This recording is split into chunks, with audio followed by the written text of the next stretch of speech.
Le sionisme est-il le plus grand tabou de la société française? Pourquoi est-il interdit d'en parler? Comment définir cette idéologie?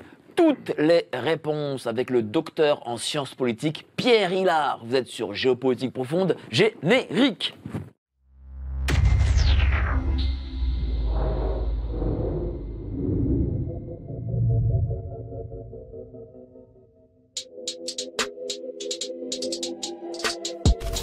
Nous sommes en guerre.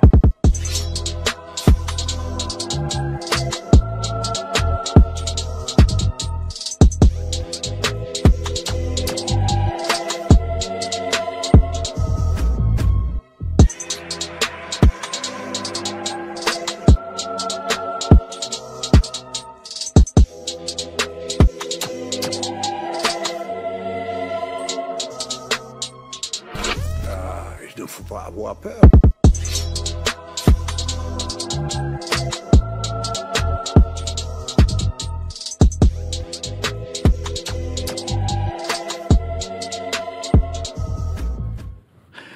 Il ne faut pas avoir peur. Bonsoir à tous, vous êtes sur Géopolitique Profonde, la chaîne qui est là pour remplacer les médias subventionnés. Alors vous me l'avez réclamé, vous me l'avez demandé, vous l'avez écrit, vous l'avez hurlé. Eh bien oui, voilà, c'est le retour de Pierre Hilard et pour son avant-dernier livre, mais peut-être un de ses plus importants, Sionisme et mondialisme. Montrez-le, tiens. Montrons le livre, le très très beau livre. Voilà, en plus il est en incrustation. On va en parler aujourd'hui et pour ça on a un magnifique plateau. Je vais le présenter tout à l'heure. Mais avant ça, sachez qu'il faut nous rejoindre parce que plus vous nous rejoignez, plus vous nous soutenez et plus on peut faire ce type d'émission. Donc sous la vidéo, la case rejoindre, vous cliquez dessus ou alors vous nous aidez avec le super chat en commentaire. N'oubliez pas aussi d'appuyer sur la petite cloche. La petite cloche parce que voilà, YouTube des fois désabonne, on ne sait pas pourquoi, peut-être parce qu'on gêne un peu trop, donc ça désabonne. Vous cliquez sur la petite cloche et comme ça vous recevez les vidéos en avant-première. Bonsoir cher Pierre. Bonsoir, ça me fait plaisir de vous revoir à nouveau avec nous, parmi nous. Je viens avec plaisir et oui. merci de me recevoir. Et on vous aura souvent parce qu'en plus on vous fera un débat. En plus, oui. Voilà, donc on vous fait travailler. Ah, c'est le dévouement. Bon, comment allez-vous? Bah écoutez, je tiens le coup, même si, comme tout le monde, on connaît des épreuves diverses et variées. Alors là, vous êtes venu avec la bibliothèque, pour le coup. Hein. Des références. Des références, Vous savez bien que j'invente tout. Bah oui, parce que tout est sourcé avec Pierre Hilard, ça, vous le savez. Enfin, vous savez, je dis ça au public, hein, tout est sourcé. Et ça que j'aime avec vous, c'est que tout est sourcé et on sait de quoi on parle. Parce que souvent, on a des invités, enfin pas souvent, mais parfois des invités au sein des médias traditionnels. Voilà, ils annoncent des choses et puis en fin de compte, c'est du bobard.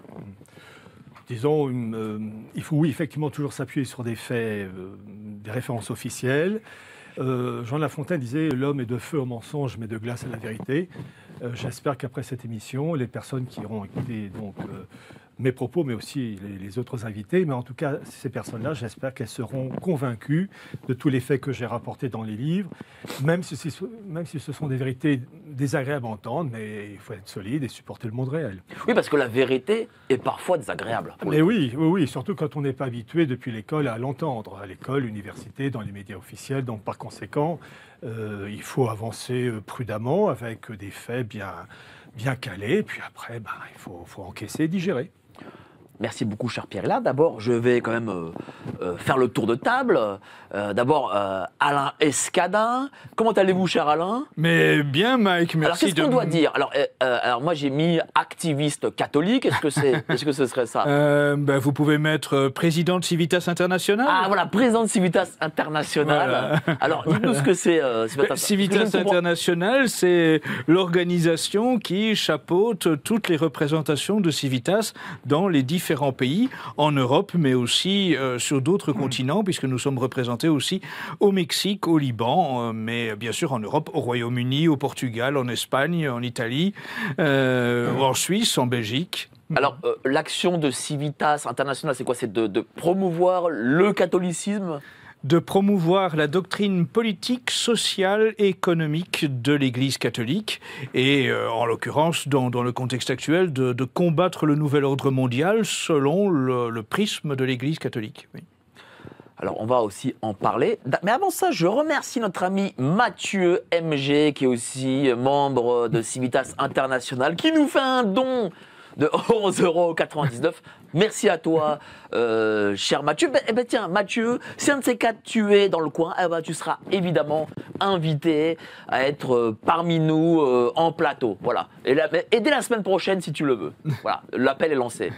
En face, nous avons notre ami Alain Pascal, essayiste, intellectuel, organisateur des Amis d'Alain Pascal qui vont se dérouler dans 2 semaines, le samedi 23 de 14h30 à 19h. Racontez-nous un peu, qu'est-ce que c'est C'est une réunion, c'est la 6e édition. Et nous sommes très divers dans nos milieux, nous sommes parfois en opposition. Et j'aime bien rassembler des auteurs qui ne sont pas nécessairement d'accord entre eux. Ça permet de dialoguer. Et puis, il y a autre chose qui compte aussi, c'est qu'il y a des livres, et les livres, c'est un instrument de résistance. Nous les écrivons, nous les auteurs, mais il faut aussi que c'est presque un acte militant d'acheter des livres. Donc les gens, c'est une entrée gratuite, c'est dans le 17e arrondissement, juste en face du métro Wagram, il y a l'adresse donc, qui est proposée là. Et les lecteurs potentiels peuvent rencontrer les auteurs et discuter avec eux. J'ai été l'année dernière, c'était vraiment très bien. C'est très sympathique. Et il y avait énormément de monde. Et on peut discuter, on est entre nous quand même. Bien sûr. Voilà. Et d'excellents auteurs d'ailleurs. Je suis œcuménique avec tous les catholiques, si vous me pardonnez cette formule. Voilà. Très bien. Et pas des confières quand même. Je cite les auteurs. Allez-y, citez-les. Alors, je ne vais pas dire leurs œuvres, mais les auditeurs les trouveront. Il y a Adrien Abosi, qui passe est passé assez ici souvent. d'ailleurs. Sylvain Durin, qui est également éditeur du Verbe haut. François-Xavier Consoli, je pense qu'il est passé chez vous aussi. Pas encore en plateau, mais il viendra. D'accord. Vous pouvez, parce que mon livre La République contre la France est absolument magnifique. Pierre Hillard, donc vous le verrez évidemment en chair et en os. Et Marc Obregon, que je ne sais pas si vous l'avez reçu ou pas, mais qui est un on l'a romancier, reçu en visio, mais pas encore en plateau. Extraordinaire. Donc c'est vraiment un auteur que je recommande de lire parce que c'est la future dictature numérique. C'est une imagination, c'est un style, c'est exceptionnel. Et alors cette année, il y a pas mal d'écrivains, de romanciers, parce que j'ai voulu changer un petit peu. On parle de géopolitique et de philosophie, mais aussi des romanciers. Alors il y a d'autres auteurs, Jonathan Sturel, donc qui écrit aussi très bien, Rémy Tell, donc il n'y a que des amis quoi. Des amis. Que des amis. Et puis Jean-Noël Toubon pour remettre en place le péril Qatar, c'est très important. D'accord. Karl van der Eycken et d'autres qui seront présents. Bon. Voilà. Écoutez, moi j'y serai en tout cas. Mais avec grand plaisir. Je viendrai. Et l'entrée est gratuite. L'entrée est gratuite et puis les restaurateurs sont très sympas. Oui, il y a une bonne ambiance. En plus. Voilà. Il y a un verre de l'amitié. Merci beaucoup, cher Alain Pascal. Et à votre droite, Lucien Cerise. Alors comment on peut te définir, tiens, Lucien? Peut-être qu'il n'est pas nécessaire de me définir. Si, il faut. Je pense qu'il faut. Non, je sais pas.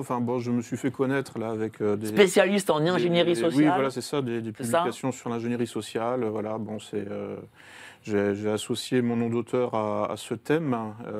Et puis, j'aborde cette question un peu sous toutes ses déclinaisons, en psychologie, en géopolitique. Voilà, donc, ton livre, Gouverné par le chaos, édition Max Milo. Tout à l'heure, tu vas nous faire un édito. Tu parles un peu de quoi? Juste un peu comme ça pour savoir. Du sujet de ce soir, en fait. Ouais, très bien. De sionisme. Sionisme, ok. Bon, on a hâte. Merci à toi, cher Lucien. Vous savez, j'ai parlé un peu de cet entretien que j'allais voir ce soir. Et des amis journalistes m'ont dit, oh là là, mais quand même, parler de ça... c'est une folie, comment tu oses? Vous comprenez ce tabou?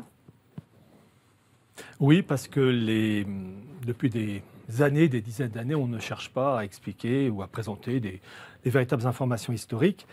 Et j'ai voulu, en particulier dans mon livre « Sionisme et mondialisme » aux éditions Nouvelle Terre, présenter la pensée sioniste. Et pour cela, j'ai, pour la première fois en France, et c'est une première, présenter les carnets complets de Theodor Herzl, le fondateur du sionisme. Theodor Herzl, c'est un était docteur en droit, journaliste à la Neue Freie Presse, qui était un journal viennois important à l'époque, et né en 1860, il est mort en 1904, était cardiaque.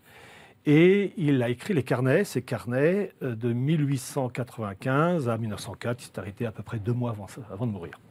Et j'ai voulu présenter ces carnets complets parce que les carnets complets du sionisme, ces carnets sont sionistes ce que la Bible est au christianisme, le Coran à l'islam et Mein Kampf au nazisme. C'est-à-dire que lorsqu'on a lu les carnets complets, on a une véritable connaissance du sionisme, de ses buts et de ses objectifs. Alors ça, la première partie de mon livre, c'est donc la présentation pour la première fois des carnets complets. Je rappelle, carnets complets qui font à peu près 2000 pages. Et dans une deuxième partie, les relations entre nazis et sionistes, puisqu'il y a eu en août 1933 ce qu'on appelait l'accord La Havara, entre nazis et sionistes, pour favoriser un flux migratoire de juifs germanophones formés aux techniques agricoles, horticoles, etc., et emmenés par bateau, par train, etc., en Palestine à l'époque, dans les années 30, sous mandat britannique. Et donc, pour expliquer cela, pour comprendre la situation actuelle, Israël, Gaza, le Proche-Orient, ce qui se passe en Ukraine, etc., il faut d'abord connaître le sionisme. Et donc, grâce à vous, présentation de ces carnets complets, parce que voyez-vous, pour comprendre la situation actuelle, je pense en particulier par exemple, le soutien des Lubavitch à Poutine, le fait que vous avez, donc en opposition au monde occidental, à Zelensky, libertaire, pour comprendre aussi, par exemple, les propos du rabbin Lubavitch Schneerson à Netanyahou en 1990, où il dit qu'il faut hâter la venue du Mashiach, du Messie, comprendre aussi le fait que, par exemple, Poutine a prié en 2012 devant les murs de lamentation, kippa vissé sur la tête, pour prier, comme il l'a dit, pour la reconstruction du temple. Et d'ailleurs, il a précisé cela à côté des rabbins Lubavitch, Ber Elazar, et Alexandre Boroda, qui est le patron en Russie du Jewish Business Club, qui joue un rôle important dans l'économie russe. Donc, pour comprendre la situation actuelle, il faut revenir à la source, comprendre le sionisme grâce au carnet complet de Herzl. Et ces carnets permettent de savoir la finalité du sionisme, qui est une gouvernance mondiale, de connaître quel est l'ennemi unique du sionisme. Alors ça, c'est dit dans les carnets complets d'une manière nette, précise, carrée, je vous le dirai ça tout à l'heure. De connaître aussi les rivalités entre factions juives. Et là, c'est très intéressant parce que les carnets complets montrent des bagarres entre banquiers, certains qui soutiennent Herzl, d'autres qui le combattent. Et en fait, on retrouve ces bagarres comme aujourd'hui, où les Lubavitch, par exemple, russes, sont en guerre contre les juifs ukrainiens, comme le disait Times of alors, Israel, du coup, le sionisme, en 2014. Qu'est-ce que c'est? Est-ce que c'est une extension du judaïsme? Est-ce que c'est quelque chose qui n'a pas de rapport avec le judaïsme? Est-ce que c'est lié à la religion ou pas? Alors, pour comprendre le sionisme, il faut impérativement connaître l'arrière-fond. C'est un peu, quand on connaît les racines, on connaît les fruits. Et donc, permettez-moi de présenter en quelques minutes, de manière la plus synthétique et à grandes enjambées, l'arrière-fond du sionisme. Et quand on a compris cet arrière-fond, on comprendra le sionisme à l'époque de Herzl et ensuite ce qui se passe actuellement. Voyez-vous, le sionisme, officiellement et laïque, en fait, il y a une marque messianique. Ça a été évoqué par certains auteurs, comme Charles Anderlin, qui était un journaliste à France 2, dans son livre Le Monde du Temple. C'est évoqué dans les travaux d'Hervé Ryssen, La Grâce catholique, les travaux de Youssef Indy, les miens. Mais il faut être honnête, la personne qui a véritablement expliqué la marque messianique du sionisme, ce n'est pas Charles Anderlin, ce n'est pas Hervé Ryssen, ce n'est pas Youssef Indy, ce n'est pas moi non plus. Le premier ouvrage à expliquer la marque messianique du sionisme, c'est un prêtre français qui s'appelait l'abbé Augustin Lehmann, qui en 1901 a écrit un livre, L'avenir de Jérusalem, avec un sous-titre Réponse au congrès sioniste, suite au premier congrès sioniste en Suisse à Bâle en 1897. Et il explique, 1901, la marque messianique du sionisme et l'arrière-fond sur, non pas des siècles, mais plusieurs milliers d'années. Alors, je vais expliquer vraiment dans les grandes lignes la marque, les origines profondes du sionisme. Et après, vous allez voir, tout c'est clair. Enfin, je l'espère. Voyez-vous, avant le Christ, d'une certaine manière, il y a Moïse, la lignée davidique, le roi David, Salomon, etc. Et vous avez énormément de prophètes, Isaïe, Jérémie, Zacharie, Michée, Osée et bien d'autres, qui annoncent l'arrivée d'un Messie. Et selon le christianisme, je vais essayer de présenter les choses de la manière la plus factuelle possible, vu la diversité de pensées et des convictions de chacun, de ceux qui nous écoutent. L'arrivée du Christ fait que vous allez avoir 30 ans de vie cachée, 3 ans de vie publique, sa passion et le Christ qui est le Messie souffrant, mort et ressuscité, et qui aboutit à la création, si je puis dire, d'une entreprise qui est l'Église. Et l'Église est le nouvel Israël, qui parachève le mosaïsme. Et ce mosaïsme passe à l'encontre dans ce sens qu'il était absolument utile pour préparer la veille du Messie. Et à partir du moment où ce dernier, pour ceux qui sont catholiques, j'entends, croit en sa divinité, eh bien, ce mosaïsme n'a plus lieu d'être. Alors, il faut d'abord définir le mot Messie, le Machia. Il y a le même mot pour 2 sens complètement différents. Dans le cas du christianisme, c'est le Fils de Dieu incarné, vrai homme et vrai Dieu, en chair en os. Le péché originel en moins. Et deuxième cas, c'est la vision musulmane qui dit que le Christ, enfin Jésus, est un Messie, mais uniquement un homme, un prophète, homme de qualité, respectable, mais un homme. Donc il y a une opposition, même mot, mais 2 choses complètement distinctes. Du fait du rôle du Messie souffrant, je demande de bien retenir cette expression Messie souffrant, les élites juives de l'époque refusent, sauf exception évidemment, de reconnaître que ce Messie Jésus, c'est le Messie annoncé par différents prophètes. Je pense à Isaïe, chapitre 7, quand il annonce l'arrivée de l'Emmanuel. Bon. Et ces élites rabbiniques vont mettre en place des documents qui vont constituer le matelas de tout ce qui va donner ensuite l'histoire du monde rabbinique et entre eux le sionisme. Alors, vous avez eu des intervenants comme un juif romanisé qui s'appelait Flavius Joseph, mais vous avez eu surtout 4 documents élaborés 1er et 2e siècle après Jésus-Christ, qui sont les Targums, le livre des Jubilés, le 4e livre d'Esdras et l'Apocalypse de Baruch. 1er et 2e siècle après Jésus-Christ. Qu'est-ce qu'ils disent en gros? Ils disent que le Messie Jésus, c'est du toc, que le vrai Messie des Juifs va arriver, donc il faut patienter, qu'il va falloir retourner sur la terre d'Israël, Eretz Israël, d'autant plus suite à la destruction du temple en 70 après Jésus-Christ.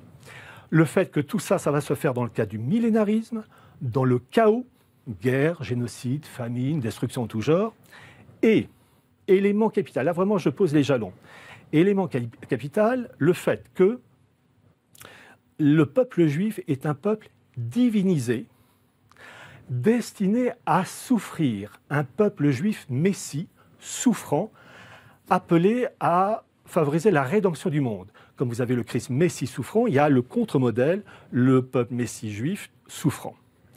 Et à cela s'ajoutent 3 éléments clés. Le Talmud, Babylone et Jérusalem, élaboré entre 100 et 500 après Jésus-Christ, qui est le code civil, politique et religieux du monde rabbinique, qui s'est construit en opposition au christianisme qui montait en puissance, et uniquement en opposition au christianisme, pas à l'islam, parce qu'entre 100 et 500, l'islam n'existe pas. L'islam n'apparaît qu'au 7e siècle. Donc pour comprendre ce judaïsme rabbinique, il faut le comprendre en opposition au christianisme. Et c'est un Talmud qui est violemment anticatholique, puisque je rappelle que dans le Talmud, le Christ est châtié dans des excréments bouillants. C'est le traité Gitin 56b, 57a. Et donc, ce Talmud est considéré comme la liqueur aromatique. D'ailleurs, c'est l'expression qu'ils utilisent par rapport à tout le reste, la Torah, la loi. Bon. Alors, je précise qu'il y a des courants au sein du Talmud entre ceux qui veulent rétablir Eretz Israël, terre d'Israël, soit par la voie divine, soit par la voie humaine. Il y a des bagarres, et des bagarres qui vont continuer d'ailleurs pendant 2000 ans. Le deuxième point, c'est la Kabbale, qui est l'interprétation ésotérique du judaïsme, qui consiste à trouver, j'allais dire, les secrets de la Bible hébraïque, la Torah, et via la gématrie, c'est-à-dire l'interprétation des chiffres, des lettres, etc.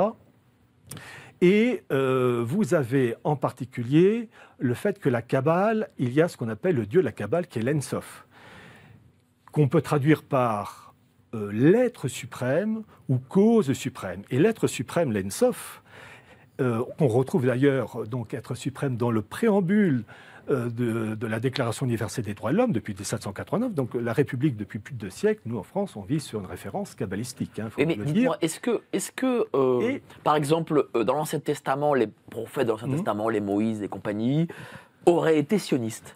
Alors, il l'aurait sûrement pas été. Et vous allez parce que comprendre. c'est ça le truc. Mais oui, mais il faut comprendre la ligne directrice et vous allez comprendre tout à fait la logique du système.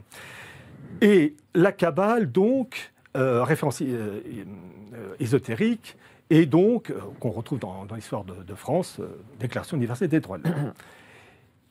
En plus, je précise une chose, le fait que le dieu de la Kabbale, Ensof, est composé de 10 séphirotes, ce sont les qualités d'intelligence, majesté, etc. Les 9 premières sont masculines, la 10e est féminine. En fait, c'est un dieu androgyne. Et le 3e point qu'il faut évoquer, c'est le noachisme. Le noachisme est la religion élaborée par le monde rabbinique pour les non-juifs, constituée de 7 lois, et en fait, il y en a 3 vraiment qui sont très importantes. C'est le rejet de la Sainte Trinité, de la divinité du Christ, et rejet du sacerdoce. Et la finalité de la chose, c'est faire en sorte que le monde soit débarrassé, selon eux, je ne fais que reprendre leur programme, des kélipotes, qui sont les souillures. Et quand ces kélipotes, ces souillures catholiques, en fait, auront disparu, eh bien, notre Mashiach pourra venir. Je rappelle l'importance du noachisme, puisque ce noachisme a été adopté en 1991, et vous allez voir donc la modernité du sujet, en 1991 par le Congrès des États-Unis, dans le cadre de l'Education Day, comme socle de la société américaine. Voilà, vous avez tout le programme. Voilà la base. Et vous allez avoir ensuite toute une série de faux messies, vous avez peut-être 25, 30 et plus, qui vont jalonner toute l'histoire du monde rabbinique et le monde tout court. Vous avez eu Shimon Bar Kokhba en 132. D'ailleurs, l'État d'Israël, dans les années 60, a fait un timbre en sa faveur. Vous avez eu Moïse de Crète au 5e siècle. Vous avez eu Abou Issa au 7e siècle en Perse. Au 8e, vous avez eu Yehmoud d'Hamada, toujours au 8e siècle, donc en Perse. Vous avez David Al-Roi au 12e. Vous avez eu différents messianistes, Abou Lafia, Namanide au 13e, Molcho et Reveni au 16e siècle, qui appellent au retour sur la terre d'Israël. Et en fait, ils n'inventent rien, même si historiquement c'est vrai ce qu'ils font. Chronologiquement, tout est annoncé 1er, 2e siècle, comme je vous l'ai dit. Et vous avez un élément clé qu'il faut à tout prix connaître, c'est 1492, qui est l'expulsion des Juifs d'Espagne par Isabelle la catholique, c'est le décret l'Alhambra. Et ils se répandent sur le pourtour méditerranéen. Et je vais citer un cas, vous avez entre autres un Juif qui s'appelait... alors, je ne fais que reprendre le nom de cette personne selon les écrits du professeur Cecil Rhodes, juif anglais, patron de l'Encyclopédia Judaica, c'est Joseph Nassi, N-A-S-I ou N-A-2-S-I, qui va devenir duc de Knaxos, et on est en plein XVIe siècle, et qui va être l'homme ultra puissant qui va être le conseiller de Soliman le Magnifique et ensuite de son fils Sélim II. Et toute la puissance économique, financière, quand on lit les travaux de Cecil Rhodes, toute la puissance financière ottomane est aux mains des élites juives. Et quand vous avez l'Empire ottoman au XVIe siècle en guerre contre le monde chrétien, en fait, les armées ottomanes ne sont que les outils d'une finance juive qui se sert de l'Empire ottoman pour faire la guerre à l'Occident. Et vous avez par exemple le fait que ce duc de Knaxos, à l'origine Joseph Nassi, va jouer un rôle clé dans l'indépendance des Pays-Bas, enfin les Provinces-Unies, possession espagnole, Pays-Bas qui vont devenir au XVIe siècle le Wall Street hollandais, la grande puissance financière juive avant de migrer au XVIIe en Angleterre. Vous avez Joseph Nassi qui va jouer un rôle clé, en particulier la fameuse bataille de Lépante, 1571, c'est une bataille navale que les Ottomans perdent, mais en fait cette puissance navale ottomane était due à la puissance financière juive qui avait structuré et qui avait espéré battre le monde chrétien. Tout ça dans le cadre du califat ottoman qui va durer de 1517 à 1924. Et vous avez, et là on se rapproche du sionisme, ce Joseph Nassi qui crée la première entité territoriale israélienne, je mets des guillemets, qui est Safed. Et vous allez avoir, à partir du XVIe siècle, Isaac Luria qui va s'installer à Safed et qui va mettre en place une nouvelle doctrine, enfin pas une nouvelle doctrine, il ne fait que reprendre tout le programme que je vous ai annoncé, Targum, livre des Jubilés, etc., où il appelle en fait, il divinise le peuple juif pour jouer un rôle, pour faire disparaître les fameuses kélipodes, les souillures. Et son programme va être repris par ses disciples comme Haïm Vital. Et ce programme va toucher aussi des messianistes au XVIIe siècle. Sabbatai Tzvi, qui lui et ses comparses se convertissent faussement à l'islam. Et en fait, le coup de la conversion à l'islam est relativement facile. Vous citez le nouachisme. En fait, le nouachisme, il faut lire les travaux du rabbin Élie Ben Amozeg, qui dit qu'il faut faire disparaître Sainte Trinité, divinité du Christ et le sacerdoce pour mettre en place, je le cite, un catholicisme d'Israël. Et il ajoute que dans le cas de l'islam, il n'y a pas de problème, puisqu'il n'y a pas de Sainte Trinité, il n'y a pas de divinité du Christ, il n'y a pas de sacerdoce. Donc en fait, pour la conversion de Sabbatai Tzvi, de ses disciples à l'islam, c'est chose aisée, puisqu'ils conservent leurs caractéristiques propres. Et c'est eux qui vont donner, à l'origine, plusieurs années, siècles après, les jeunes Turcs, cités dans les carnets complets de Herzl. Donc vous voyez, pour comprendre Herzl, il faut comprendre... justement... Il faut comprendre. Et je termine très rapidement. Au XVIIIe siècle, vous allez avoir Jacob Frank, qui va lui aussi jouer un très grand rôle. Et dans mon livre « Archives du mondialisme », aux éditions donc Nouvelle Terre, il y a une équipe d'universitaires juifs américains dirigée par Ben-Zion Wacholder, qui a trouvé et publié la pensée du messianiste Jacob Frank, publié en 1982. J'ai mis l'original à gauche en anglais, la traduction à droite. Et vous allez comprendre, parce que quand je vais parler du sionisme et la situation actuelle, vous allez voir les racines. Je cite les 4 points clés cités par Ben-Zion Wacholder, qui résument. Il y a 25 pages, je vous lis en fait 4 points qui font 8 lignes. Donc la pensée messianiste de Jacob Frank, qui est la continuité de Sabbatai Tzvi, etc., se résume en 4 points selon l'équipe d'universitaires dirigée par Ben-Zion Wacholder. Premier point, Jacob Frank prédit le massacre imminent des Juifs au sein de toutes les grandes et petites nations d'Europe dans le cadre de l'Apocalypse. Deuxième point, le salut des Juifs dépend de leur acceptation de la foi d'Édom, c'est-à-dire Rome. Troisième point, Jacob Frank est la réincarnation du patriarche Jacob, les 12 tribus, etc. Quatrième point, Jacob Frank dirigera la rédemption d'Israël en soumettant le monde, y compris l'Église catholique. Donc on a le programme. Et Jacob Frank a eu un petit cousin qui s'appelait Moses de Brouska, qui a pris un nom, Junius Frey, et qui va créer, dans les années 1780, les Frères asiatiques, qui est une super loge maçonnique, kabbalistique et christianisme abattardi. Et son successeur dans les années 85-86, c'est un grand prince allemand qui s'appelait Charles de Hesse-Kassel, qui joue un très grand rôle et qui a un frère, Guillaume de Hesse-Kassel, qui est la plus grande fortune du Saint-Empire romain germanique. Fortune gérée par le trésorier Mayer Amschel Rothschild. La Révolution arrive, les guerres de Napoléon, et on arrive au XIXe siècle, vous voyez, on arrive à l'époque de Herzl, et là, dans le cadre du réveil des nationalités, vous avez, en 1836, le rabbin Kalischer, qui est un rabbin prussien, qui demande au Rothschild de Berlin de lancer la création d'un État israélien. Vous avez eu les Juifs russes, je pense à Léon Pinsker, en 1881, avec les amants de Sion, pour lancer aussi cette idée de création d'un État d'Israël. Vous avez en 1882 la première entité en Palestine sous mandat ottoman qui s'appelle Richon-le-Zion, qui est première entité autonome financée entre les Rothschild de Paris. Et vous avez le fameux mot sionisme. Qui l'a inventé? Eh bien, c'est dans les années 1890. C'est un juif autrichien qui s'appelait Nathan Birnbaum qui crée ce mot. Et donc, on arrive à la situation où Herzl hérite de tout ce passé. Et j'ajoute ces points suivants.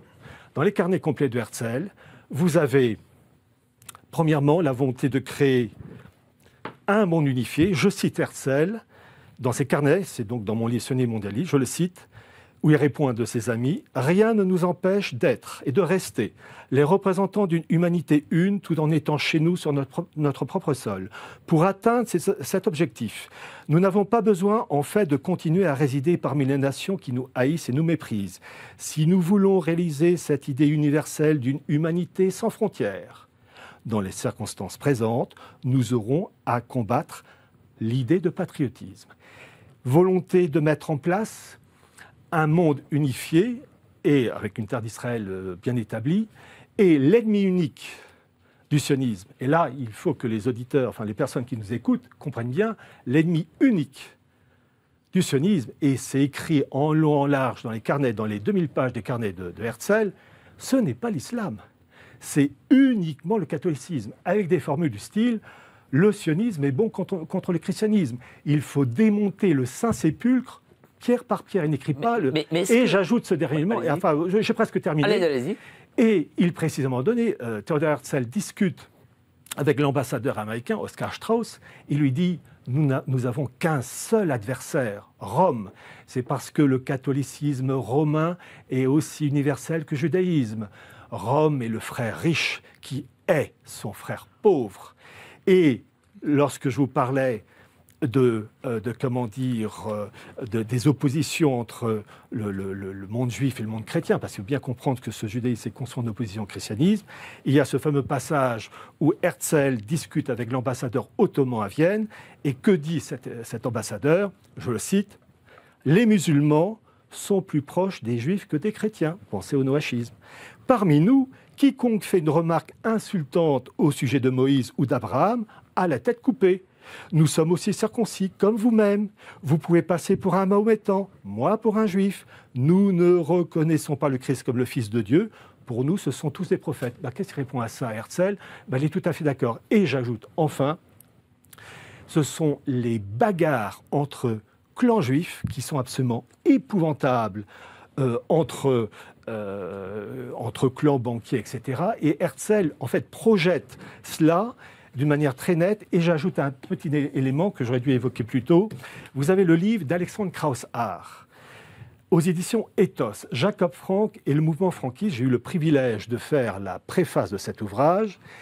Et c'est un ouvrage qui est sorti en 1895 en Pologne. Et Jacob Krauss-Haar, qui est un avocat polonais, a traduit tous les textes et présenté tous les textes des mouvements franquistes. C'est un ouvrage absolument remarquable. On a une connaissance fine du franquisme. Et tout ce que je vous ai dit, là, on peut comprendre un peu mieux le sionisme. Une petite question, et après on va arriver sur le fameux débat avec nos amis qui sont autour de la table.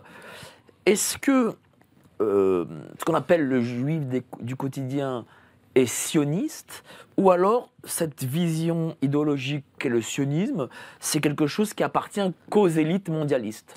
Alors, le juif de base, si je puis dire, sauf exception évidemment, n'est pas vraiment au courant de ces choses-là. C'est vraiment une élite. Et il faut bien comprendre que quand on lit les carnets complets de Herzl, cela touche une élite avec des bagarres internes. Simplement, il y a des réflexes au sein de ces juifs, peu importe leur origine sociale, qui est, dans tous les cas de figure, qu'ils soient juifs athées, juifs pratiquants, sionistes, antisionistes, tous les cas de figure, l'élément premier, c'est antichrétien. D'accord. Et c'est ce qu'on voit dans les carnets complets de Herzl. Dans les 2000 pages des carnets de Herzl, vous n'avez pas une page, pas un paragraphe, pas une ligne contre l'islam. Bien au contraire, Herzl espère une coopération entre arabes, musulmans et juifs, on trouve dans le cas de la banque, mais surtout pas de chrétiens. Donc bien comprendre que le sionisme est dans la continuité de tout ce que je vous ai dit avant, anti-chrétien, l'islam n'étant qu'un outil pour le balancer contre Édom, Rome. Merci beaucoup, cher Pierre, pour ce brillant exposé. On va passer au grand débat, mais avant ça, les petites annonces. On a fait de la route grâce à vous. Merci, on va continuer. Ensemble, on va lutter contre le pouvoir profond. Comment? Grâce à vos dons et notre travail. Au-delà de la réinformation, c'est notre engagement. Rendez-vous sous la vidéo pour nous soutenir.